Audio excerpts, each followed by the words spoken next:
ఆంజనేయులు గారికి, అదేవిధంగా శుభప్రద్ పటేల్ గారికి, వేదిక మీద ఉన్న సోదరులకు అందరికీ కూడా పార్టీ పరంగా వచ్చినారు, అన్ని పార్టీలకు సంబంధించిన నాయకులు ఉన్నారు, రైతన్నలకు అందరికీ, పత్రికా మీడియా సోదరులకి, మా అక్క చెల్లెళ్ళకి, మా అన్న తమ్ముళ్ళకి అందరికీ కూడా పేరు పేరున నమస్కారాలు.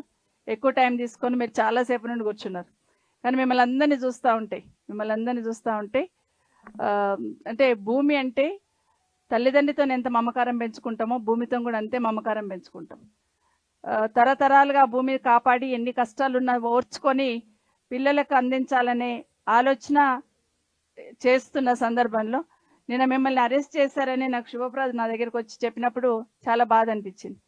ఏం తప్పు చేసిండ్రు, ఏం కర్మాని వాళ్ళకి అరెస్ట్ చేయాలా అని చెప్పేసి అప్పుడే మాట్లాడి ఎస్పీ గారితో మాట్లాడి నాగేందర్ గారితో మాట్లాడి ఆనంద్ గారు అప్పటికే బయలుదేరిందని తెలిసిన తర్వాత కొంత మీకు ధైర్యం ఇస్తారు, అక్కడికి వచ్చిన్నారనే ధైర్యంతో ఉన్నాము. కానీ ఒకటి మాత్రం మీకు అందరికి నేను మనవి చేస్తూ ఉన్నాను, ఈరోజు మీ భూమి పోతుందని మీరెంత బాధపడతా ఉన్నారు. కేసీఆర్ గారు కూడా కేటీఆర్ గారు కూడా అదే నిన్న ఫోన్ చేసి అక్క మీరు ఒక్కసారి వాళ్ళకి పోయి ధైర్యం చెప్పిరండి, లేకపోతే చెట్టుకోరు పుట్టుకోరు అయిపోతారు. ఈ ప్రభుత్వం విడదీసి పాలించాలని ప్రయత్నం చేస్తూ ఉంది,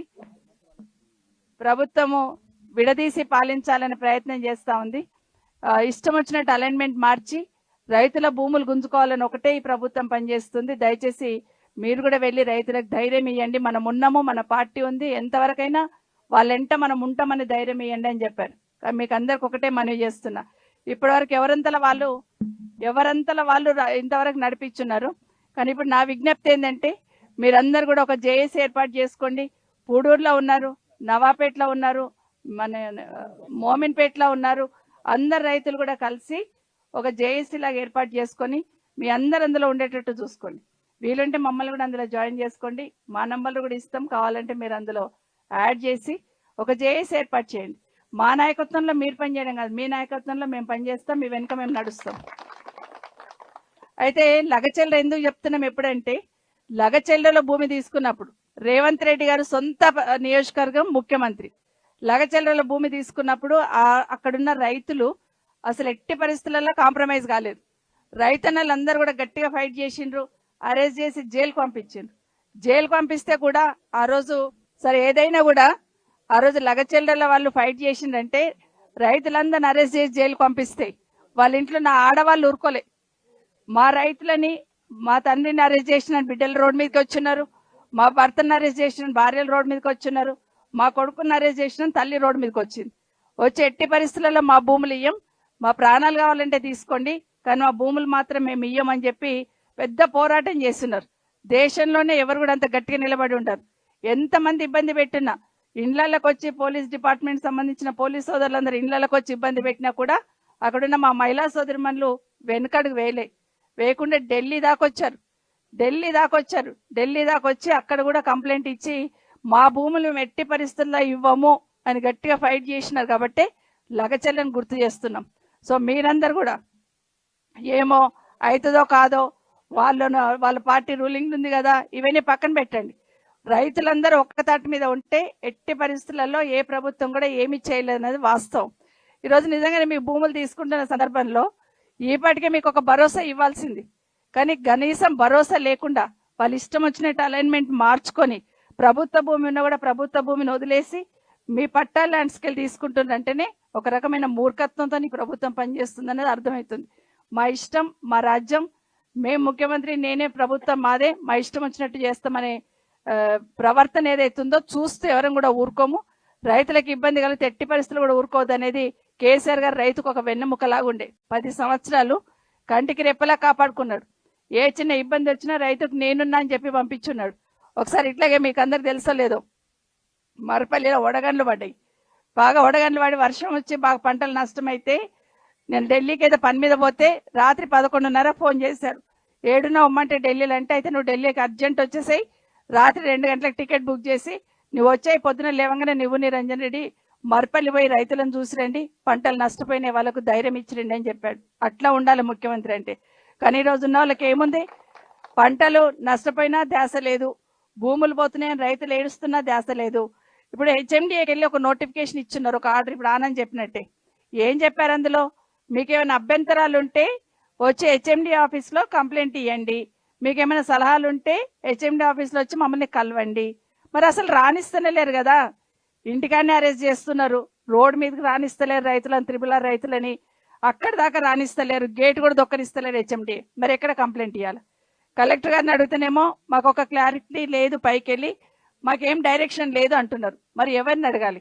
ఇప్పుడే కలెక్టర్ గారికి అందుకే చెప్పాను, మీ క్లారిటీ లేదు అంటున్నారు కదా, మరి మాకు వచ్చిన జీవో ఏదైతే ఉందో ఆ జీవో ప్రకారం 3 నెలల ముందే ఒక జీవో ఇచ్చున్నారు.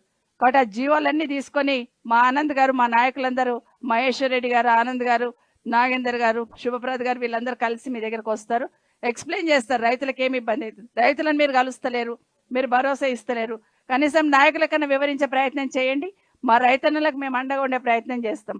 అసలు మా భూములే వద్దు అని ముక్త కంఠంతో ఇక్కడున్న రైతులు చెప్తా ఉన్నప్పుడు, అరే మీ భూములు తీసుకుంటలేం బహాపటంగా వచ్చి ఒక్కరు కూడా ఎందుకు స్టేట్మెంట్ ఇస్తలేరు?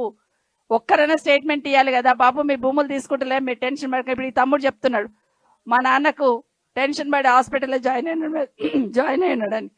సో ఇట్లా ఎంతో మంది లోపల ఆడబిడ్డలందరూ కూడా మదన పడుతూ ఉంటారు. ఇప్పుడు ఆ తమ్ముడు చెప్తున్నాడు కూరగాయలు వేసుకొని నెలకు మేము 10 లక్షలు సంపాదిస్తాం, అట్లాంటిది మా భూములని గుంజుకుంటున్నారు అని చెప్తున్న సందర్భం వింటా ఉన్నాం.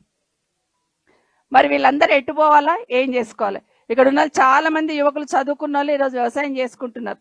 ఎందుకంటే వ్యవసాయం బాగా చేసుకుంటే కేసీఆర్ వచ్చిన తర్వాత ఇంత రైతు బంధు ఇచ్చున్నాడు, ఫ్రీ కరెంట్ ఇచ్చున్నాడు, 24 గంటల కరెంట్ ఉంది, ఇంత వ్యవసాయం చేసుకోవచ్చు అనే సిటీకి దగ్గర ఉన్నామని ఆలోచనతో చేస్తున్నారు.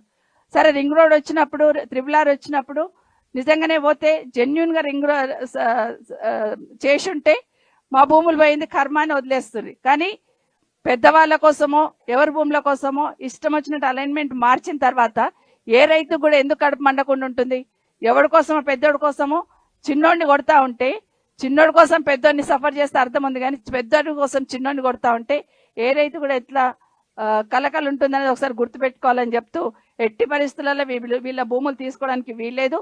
ఒకవేళ భూములు తీసుకుంటే చాలా ప్రభుత్వ భూమి ఉంది అక్కడ ఇక్కడ, ఇప్పుడే చెప్తున్నాడు పలానా దగ్గర ఇంత భూమి ఉంది మేడం అని, అక్కడ భూమికి భూమి ఇవ్వండి, భూమికి భూమి ఇచ్చి మీరు భూమి తీసుకోండి, కానీ అంతవరకు వీళ్ళ జోలికి రావద్దు, వీళ్ళ భూములు కూడా తీసుకోవద్దని ఈ రైతన్నలందరి తరఫున కూడా డిమాండ్ చేస్తా ఉన్నాను.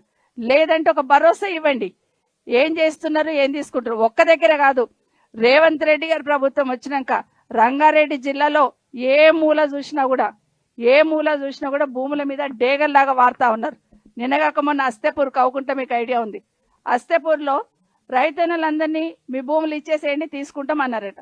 ఎందుకు తీసుకుంటున్నంటే మా భూముల మీద మాకు హక్కు లేదంట కదా మేడం, వాళ్ళు తీసేసుకొని అమ్ముకునే అవకాశం లేదట, ప్రభుత్వం తీసుకుంటుందట, ఎకరాకి ఇంత ఇస్తామంటున్నారు. ఎకరాకి ఇంత కూడా కాదు, లేఅవుట్ చేసి అందులో డెవలప్మెంట్ చేసిన ప్లాట్ ఇస్తాం మీకు అమ్ముకునికే లేదు. మరి మీరేం చేస్తారు? భూమి తీసుకొని అంటే అమ్ముకుంటారు. ఆనంద్ చెప్పిండు కదా, రైతును భూమిని అమ్ముకొని బతుకుతే ఈ ప్రభుత్వం భూమి అమ్ముకొని బతుకుతుంది, దానికోసం అక్కడ తీసుకున్నారు. అట్లే పెద్దమంగళారం గ్రామంలో తాతల నాటి నుండి ఉన్న భూములని వాటిని తీసుకుంటున్నారు. ఇప్పుడు 4th సిటీ ఫ్యూచర్ సిటీ అని చెప్తున్నాడు కదా, అక్కడ రైతులు ఏం సంతోషంగా లేరు ఫ్యూచర్ సిటీ వస్తుందని. ఎప్పుడు వచ్చి మా భూముల మీద పడతారో, ఎప్పుడు ఏ రోడ్ వేస్తున్నారో అని అక్కడ టెన్షన్ పడతా ఉన్నారు. మొత్తం జిల్లా నలుమూలలో ఎక్కడ చూసినా ఈ ప్రభుత్వం వచ్చినాక రైతుల భూములు గుంజుకోవాలని చూస్తుంది తప్పిస్తే రైతులకు అండగా ఉండాలని ప్రయత్నం అసలే చేయట్లేదు. అందులో వికారాబాద్ జిల్లాకు సంబంధించిన ముఖ్యమంత్రి గారు ఉన్నారు. ఈరోజు నిజంగానే వికారాబాద్ జిల్లాకు సంబంధించిన రైతులు ఇంత ఆందోళన చెందుతూ ఉంటే ప్రభుత్వం నుండి ఒక భరోసా ఇవ్వకపోవడం అనేది ఈరోజు ముఖ్యమంత్రి గారు కూడా తలంచుకోవాలి. ఎందుకంటే నా జిల్లాలో, రాష్ట్ర ముఖ్యమంత్రిగా సొంత జిల్లాలో, సొంత నియోజకవర్గంలో రైతులు ఈరోజు ఆందోళన చెందుతున్నారంటే ఈ ప్రభుత్వంలో ఉన్న పెద్దలు, ముఖ్యమంత్రి గారితో పాటు అందరూ కూడా బాధ్యత విస్మరించి ఏదో అధికార మదంతో పాలన చేస్తున్నది మాత్రం స్పష్టంగా అర్థమవుతుంది. మా రైతన్నలందరికీ కోరుతా ఉన్నాను, మీకు అందరికి నా విజ్ఞప్తి ఒకటే, అర్ధరాత్రి మీకు సమస్య ఉందన్న ఇక్కడ ఉన్న వాళ్ళందరం మీతో ఉంటాం. నా నంబర్ అయితే నేను ఓపెన్గా ఇస్తా, నోట్ చేసుకోండి. ఆనంద్ కూడా నంబర్ ఇస్తాడు, మీకు నోట్ చేసుకోండి. మీకు ఏదైనా చిన్న ఇబ్బంది ఉండి, పోలీస్ డిపార్ట్మెంట్ ఏదైనా ఇబ్బంది పెడుతున్నారు, ఎవరైనా అధికారులు వచ్చి మమ్మల్ని కొలుస్తున్నారు, భూమి లాగి పడేస్తున్నారు మేడం అంటే ఒక చిన్న మెసేజ్ పాస్ చేసినా నేను రావడానికి ఆలస్యం అవుతుంది, కానీ వీళ్ళు కూతవేట్లో ఉంటారు, పరిగెత్తుకొస్తారు మీ దగ్గరికి. ఖచ్చితంగా మీకు అండగా ఉండి మీకు న్యాయం జరిగేంత వరకు బీఆర్ఎస్ పార్టీ మీకు వెనకాల ఉంటుంది. ఇంకొక మాట కూడా చెప్తున్నాను, సరే ఏదున్నా మాకు అధికారం ఉంది కదా అని జబర్దస్త్ చేసి గుంజుకునే ప్రయత్నం చేస్తూ ఉంటారు, కానీ లీగల్గా ఫైట్ చేద్దాం. ఇప్పుడు శుభప్రద చెప్పిండు, లీగల్గా ఎందుకు మార్చాల్సి వచ్చింది అనేది ఖచ్చితంగా న్యాయస్థానంలోనే చెప్పాలి. ముందున్న అలైన్మెంట్కి ఇప్పుడు ఎందుకు మార్చున్నారు, ఏం కారణం ఉంది? ఎప్పుడు మారుస్తామంటే అలైన్మెంట్ చేసిన తర్వాత, ఇది సెంట్రల్ గవర్నమెంట్ చేసిన అలైన్మెంట్ ఉంటుంది. జనరల్గా రోడ్ వేస్తామన్నప్పుడు సెంట్రల్ గవర్నమెంట్ అలైన్మెంట్ చేసినప్పుడు రాష్ట్ర ప్రభుత్వం ఏం చేస్తుందంటే ఇట్లా ఇబ్బందులు ఉన్నప్పుడు, ఇగో ఇక్కడ ఇంతమంది 150 మంది రైతులు ఎఫెక్ట్ అవుతా ఉన్నారు, ఈ పక్కకి వెళ్ళి తీసుకుంటే మొత్తం గవర్నమెంట్ ల్యాండ్ ఉంది, ఇట్లకి వెళ్ళి తీసుకోండి అని సలహా ఇస్తుంది ప్రభుత్వం. అట్లాంటివి చేయాల్సిన అవసరం ఉంది. మరొకసారి మన వాళ్ళందరికీ నేను రిక్వెస్ట్ చేసేదంటే, మరొక్కసారి సెంట్రల్ మినిస్టర్స్ 2 ఉన్నారు, ఒక్కసారి పోయి కలవండి. ఎందుకంటే ప్రభుత్వం అనుకుంటే మార్చడానికి అవకాశం ఉంది, పక్కన గవర్నమెంట్ ల్యాండ్కి వెళ్ళిపోవడానికి అవకాశం ఉంది. మీరు ఇన్వాల్వ్ కండి అని సెంట్రల్ మినిస్టర్స్ కూడా ఒకసారి అడగండి. అదేవిధంగా కలెక్టర్ దగ్గర కానీ కమిషనర్ దగ్గర కానీ ఆనంద్ గారి ఆధ్వర్యంలో అందరు కూడా వచ్చి మీతో పాటు హెచ్ఎండి కమిషనర్ని కానీ కలెక్టర్ని కానీ కలవడానికి ఆనంద్ గారు, మహేశ్వర్ రెడ్డి గారు అందరు కూడా వాళ్ళ ఆధ్వర్యంలో పోయి కలిసి డీటెయిల్స్ తీసుకుంటాం. ఎట్లా తీసుకుంటుండో, ఎందుకు మార్చిండని మీ తరఫున అడగడానికి వీళ్ళు మీ ముందుంటారు. ఖచ్చితంగా మీరు ధైర్యంగా ఉండండి, ధైర్యం కోల్పోవద్దు. ఎందుకంటే ఉండి కొట్లాడదాం, మీతో పాటు మేము ఉంటామని మరొకసారి చెప్తున్నా. మరొకసారి మీకు అందరికీ కూడా, మా రైతన్నలందరికీ, మా సోదరులకు అందరికీ ధైర్యంగా ఉండండి అని మీకు అందరికీ మనవి చేస్తూ